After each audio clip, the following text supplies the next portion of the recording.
Welcome back to Vintage Car Chronicles. You can find us on Spotify, Deezer, Apple Music, and YouTube. Today, we're taking a deep dive into the world of Oh, good one. Giovanni Bertone. Yeah. A name that's like synonymous with some of the most stylish and groundbreaking cars really ever produced. Absolutely.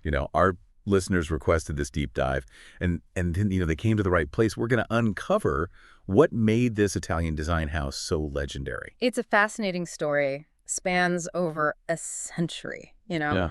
filled with ambition, innovation, and, a few surprising twists and turns. Yeah, we're going to trace their journey from those humble beginnings as just a carriage workshop all the way through their rise. Yeah. To becoming this global design icon, and Yeah. and we'll even touch on their recent revival. Oh, cool. So buckle up, because it's going to be quite a ride. It is, and it all starts in 1912. Not with roaring engines, but with that quiet craftsmanship of horse-drawn carriages. Right. Giovanni Bertone, the founder, established his workshop in Turin, Italy, building a reputation for quality and precision. I mean, who could have known that this was like the seed of what would become a design dynasty? Yeah, it's amazing to think that the company that would like later shape the future of car design started by just crafting these carriages. Yeah. But then the automotive age dawned, and Giovanni, being the shrewd businessman that he was, Yeah. saw the opportunity. He secured these early contracts with companies like Fiat and Lancia. And that's where we really start to see the Bertone design philosophy kind of emerge. You're absolutely right. You can see it in those early torpedo and saloon bodies that Bertone created for Fiat and Lancia. Yeah.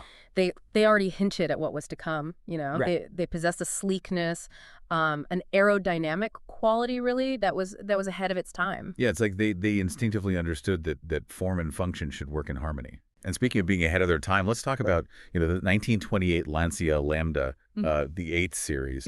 Giovanni's design for this car was revolutionary. It was. It was one of the first cars to feature a unibody construction, which made it lighter and more rigid than its contemporaries. The Lambda was really a testament to Giovanni's engineering ingenuity and his eye for these sleek, flowing lines. It really set the stage for Bertone's future design language. Right. But of course, like any story spanning a century, there were challenges. World War II disrupted everything. Right.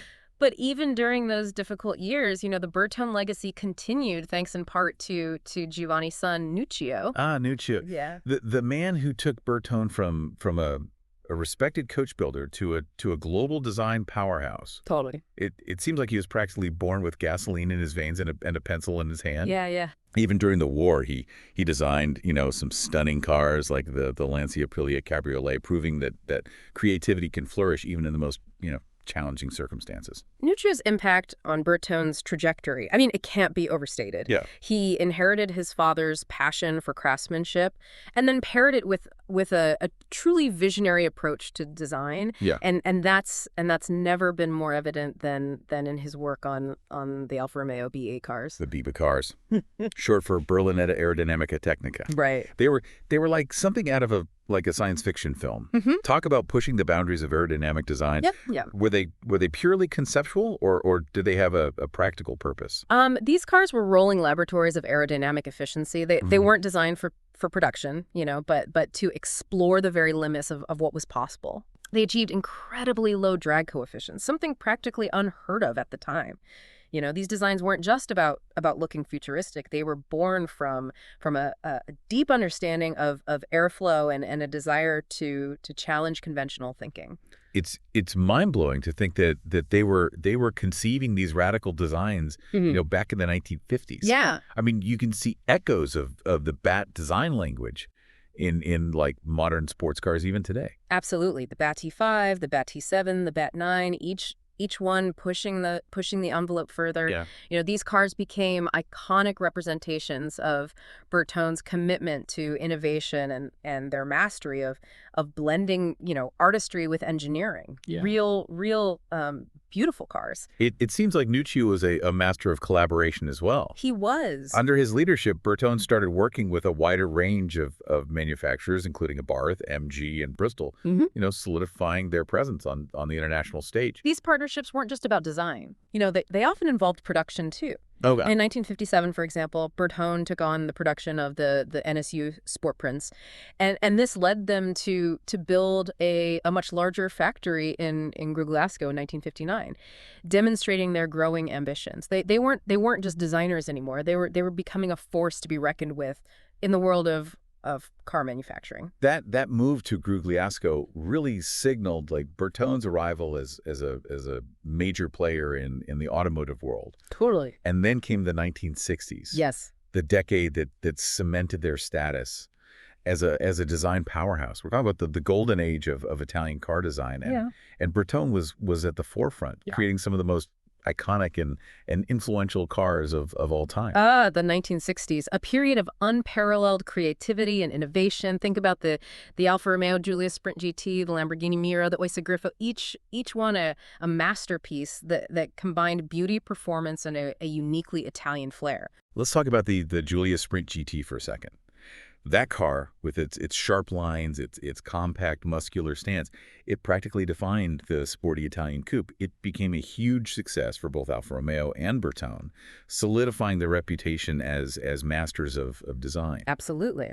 But I have to admit, for me, the real showstopper of that era was the Lamborghini Miura. The Miura. It's considered by many to be one of the most beautiful cars ever made. Yeah. And I'd be hard-pressed to disagree. Yeah. That sleek, low-slung design with its revolutionary mid-engine layout, it changed the way people thought about supercars. It wasn't just a pretty face, though, was it? That V12 engine mounted transversely behind the driver was a stroke of genius. What was the thinking behind that unconventional layout? It was a game changer. The mid-engine layout, putting the engine behind the driver, drastically changed the car's weight distribution, leading to improved handling and performance.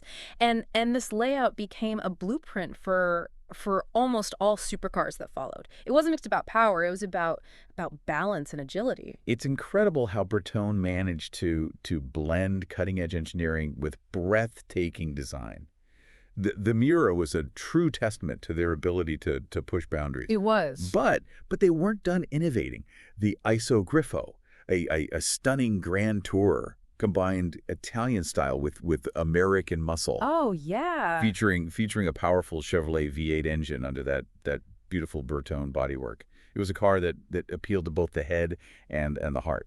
The Griffo was a brilliant example of how Bertone could tailor their design language to different brands and markets. They weren't afraid to experiment with different proportions and styling cues, always maintaining that essential Bertone DNA of elegance and dynamism. Yeah, it's clear that these cars weren't just cars, they were works of art. Yeah. But Bertone's ambitions didn't stop there. They wanted to control the entire process from concept to finished product. Yes. And that led to a fascinating partnership with Volvo. The Volvo 262C, a bold move for both companies. Yeah. It was a luxurious coupe based on the Volvo 264 sedan, but with a distinctly Italian flair thanks to Bertone's design. That chopped roofline, the luxurious leather seats, it was an intriguing blend of Scandinavian practicality and Italian style. It must have been a massive undertaking for Bertone to handle the entire production process. It was. Especially for a car like the 262C, which was quite different from their usual, Italian sports cars. It definitely was. But the 262C marked a significant shift for Bertone. It showed that they weren't content with just designing cars. They wanted to control the entire process from concept to finished product. Right. And this approach continued with other cars like the Fiat X19 and the Opel Kadett Cabriolet. They were proving that they could be both designers and manufacturers operating on multiple levels within the automotive industry. It speaks volumes about their adaptability and their desire to push the boundaries of what a design house could achieve. Oh, it does. But as we know, no success story is without its challenges, and Bertone would eventually face its own share of difficulties. Right. The automotive landscape, it was changing rapidly, and even a company as prestigious as Bertone couldn't escape the shifting tides. That's what's so fascinating about this deep dive. It's not just about celebrating their iconic designs, but also understanding how they navigated the complexities of the industry. What were some of the the specific challenges that Bertone faced during this period? Well, one major factor was the rise of in-house design studios at major car manufacturers. Yep. Companies like Fiat, Alfa Romeo, and even Lamborghini, they began to invest, more heavily in their own design capabilities, reducing their reliance on independent studios like Bertone. So it's like the very companies that helped Bertone rise to prominence were now becoming their competitors in a way. Exactly. It was a natural evolution of the industry. Car manufacturers wanted more control over their design language and identity, which meant fewer opportunities for independent design houses to take the lead on major projects. But Bertone didn't just stand still, did they? They continued to innovate, creating striking concept cars and taking on complete car manufacturing projects. The Fiat X19, which they designed and fully manufactured, became quite popular. Weren't they also involved in the development of the Citroën BX? You're absolutely right. The X19 was a testament to Bertone's ability to blend innovative design with practicality. Yeah. It was a small, affordable, mid-engine sports car that offered a unique driving experience. And yes, they played a significant role in the design of the Citroën BX, a car known for its sharp angular styling and innovative use of lightweight materials. They also designed the Citroën XM, a large executive car with a distinctive aerodynamic profile. So it sounds like they were trying to diversify to find new ways to leverage their expertise in design and manufacturing. So if they were still innovating and even producing entire cars, where did things start to go wrong? Well, alongside increased competition, there were internal challenges too. Remember, Nuccio Bertone, the driving force behind the company's success. Right. He passed away in 1997. Oh. And his wife Lily Bertone took over, but the company was already facing headwinds. Losing a visionary leader like Nuccio must have been a huge blow, especially during such a turbulent time for the industry. It seems like a perfect storm was brewing, increased competition, changing market trends, and internal leadership changes. You're spot on. And to make matters worse, some of their ventures during this period weren't as successful as they had hoped. The Bertone Free Climber, an off-road vehicle based on the Daihatsu Rocky, didn't quite capture the market's attention. It seemed like they were struggling to find their footing in a rapidly changing world. It's a reminder that even the most talented and innovative companies can be vulnerable to external pressures and internal challenges. Yeah. So what happened next? How did Bertone navigate this increasingly difficult landscape? Well, despite their best efforts, they couldn't overcome the mounting financial pressures. By the late 2000s, Bertone's financial situation had become dire. In 2009, they were forced to sell their historic Grugliasco factory to Fiat, Right. marking the end of their era as a full-fledged car manufacturer. Wow. Selling the very factory where so many iconic cars were built. Right. That must have been a heartbreaking moment. It must have felt like the end of an era. It was a significant turning point, a poignant symbol of the challenges they were facing. The workforce was drastically reduced, and Bertone essentially became a design consultancy, a shadow of its former self. It was a difficult time for the company and for those who had dedicated their lives to building the Bertone legacy. It's a cautionary tale, really. Even a company with such a rich history and incredible talent can fall victim to challenging circumstances. Yeah. But the Bertone story, it doesn't end there, does it? There have been attempts to revive the brand in recent years. What happened after the sale of the factory? Did the Bertone name simply fade away? Not at all. While the company went through a period of uncertainty, the Bertone name was too powerful, too significant to simply vanish. In 2014, there was a glimmer of hope, a spark of revival. So what happened? Did they try to get back into full scale car manufacturing? Did they pick up where they left off? Not quite. The automotive landscape had evolved, and a return to full scale manufacturing wasn't feasible. Instead, the the focus shifted towards smaller scale projects, mainly design work for other companies and the development of limited edition supercars. It was a way to leverage their design expertise and heritage without the massive overhead of running a full-fledged manufacturing operation.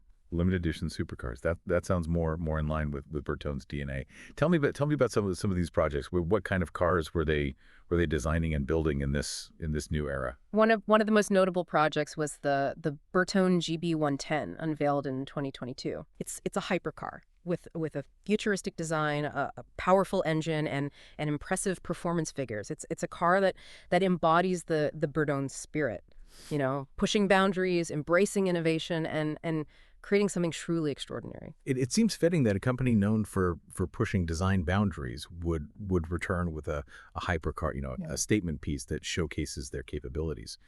What's the future looking like for Bertone? Are they back on solid ground? Are they poised to reclaim their position as a leading force in automotive design? It's still early days, but there's a sense of cautious optimism. The Bertone name, it still carries weight in the automotive world, and their focus on exclusive high performance cars seems to be a smart strategic move. They're not trying to be everything to everyone anymore. They're focusing on what they do best, creating stunning and innovative designs for a niche market. It sounds like they've learned from the challenges of the past and are finding a new path forward. They've gone back to their roots, embracing their strengths and adapting to the realities of the modern automotive industry. It's exciting to think about what they might come up with next. Do you have any insights into what they might be working on? Any hints of future projects? Well, I can't reveal any specific details. I can say that Bertone is actively exploring new design directions and technologies. They're looking at the future of mobility, considering how their design philosophy can be applied to electric vehicles, autonomous driving systems, and other emerging trends. They're not content to rest on their laurels. They're looking ahead, seeking new challenges and opportunities to push the boundaries of automotive design. It's inspiring to see that even after all these years, the spirit of innovation and creativity that defined Bertone is still very much alive. Their journey with its ups and downs, its triumphs and setbacks is a reminder that even in a complex and ever-changing industry like automotive design, passion, talent, and adaptability can make all the difference. But what about you? From your perspective, what stands out as the most significant aspect of Bertone's legacy? What truly sets Bertone apart is their lasting impact on car design as a whole. Their creations weren't just beautiful. They're often groundbreaking, challenging conventions and inspiring generations of designers. Think about the Miura, the Stratos, those Beatty cars. They weren't just cars. They were statements of intent, embodiments of a design philosophy that dared to be different. They challenged the status quo, pushed the boundaries of what was possible, and left an indelible mark on the automotive world. Their influence can still be seen in many modern cars today, a testament to their enduring legacy. But their story isn't over yet, is it? There are still chapters to be written, new designs to be created, and fresh challenges to be embraced. Yeah, it really is incredible to think about how much ground we've covered in this deep dive. From those early days, crafting carriages to those mind-blowing bat cars, and then the tumultuous ups and downs of those later years. Right. Bertone's journey is a testament to the power of creative vision, relentless innovation and adaptability in the face of a constantly changing industry. It really is, and as we've discussed, their story, it isn't a simple tale of triumph. It's a story of resilience, of finding new ways to thrive, even when faced with seemingly insurmountable obstacles. Their recent revival, focusing on limited edition supercars and design consultancy, it shows that they've learned from the past and are embracing a new path forward. That seems to be a recurring theme in their history. Yeah. The ability to reinvent themselves, to find new avenues to express their design philosophy. It makes you wonder, what is it about the Bertone name, about their design DNA? Yeah. that has allowed them to remain relevant for over a century. Right. What is it that sets them apart from other design houses? That's a great question. I think one key factor is their unwavering commitment to pushing boundaries. They've never been content to simply follow trends. They've always strived to create something new, something unexpected. Something that challenges conventional thinking. They've always been willing to take risks, to experiment, to explore the outer limits of what's possible in automotive design. Yeah, it's like they have this innate sense of drama, a flair for the theatrical that imbues their designs with a sense of energy and excitement. Yeah. You look at a car like the Miura or the Stratos or even the more recent, GB110, and you can't help but feel a sense of awe. Yeah. A sense that you're witnessing something truly special. You hit the nail on the head. Their designs are never boring, never predictable. They have a way of capturing the imagination, of sparking a sense of wonder and desire, and that's a powerful thing in a world that's saturated with cookie cutter designs and mass produced conformity. So we've talked about their history, their successes, their challenges, and their recent revival. But what does this all mean? What can we learn from Bertone's journey, both the triumphs and the setbacks? What are the key takeaways that we can carry with us? I think there are several valuable lessons to be gleaned from their story. First, it underscores the importance of adaptability in a constantly evolving world. Bertone has had to adapt multiple times throughout its history, from carriages to cars, from coach building to design, and from full-scale manufacturing back to a more specialized approach. They've proven that survival, it depends on being able to recognize shifts in the landscape and adjust course accordingly. It's a reminder that flexibility and a willingness to embrace change are essential for long-term success. No matter what industry you're in. Totally. You have to be able to anticipate trends, to evolve with the times, and to find new ways to leverage your core strengths. Absolutely. Another crucial takeaway is the enduring power of a strong brand identity. Even after facing setbacks and undergoing significant transformations, the Bertone name still carries weight. It represents a legacy of innovation, artistry, and a commitment to pushing boundaries. It's a reminder that a strong brand isn't just about a logo or a marketing campaign. It's about building a reputation, a set of values, a story that resonates with people. Right. And in Bertone's case, that story is one of daring to be different, of creating cars that are more than just transportation. They're expressions of art, passion, and technological prowess. Precisely. And finally, I think Bertone's legacy serves as a powerful reminder that design, it truly matters. Their creations have influenced not just the automotive industry, but also the way we think about design in a broader sense. Their work, it demonstrates that design isn't just about aesthetics. It's about shaping the way we experience the world around us. It's about creating objects that are both functional and emotionally engaging. Their story is an inspiration, a testament to the power of human creativity and the enduring impact that great design can have on our lives. It is. It's been a fascinating journey, exploring the highs and lows, the innovations and the challenges that have defined Bertone's remarkable history. What a legacy. And it's a legacy that continues to evolve. It's exciting to think about what the future holds for this legendary design house as they continue to embrace new challenges and push the boundaries of automotive artistry. Absolutely. Thank you for joining us for this insightful deep dive into the world of Bertone. Be sure to check back tomorrow for another deep dive right here on Vintage Car Chronicles, available on Spotify, Deezer, Apple Music, and YouTube. Until next time, happy listening.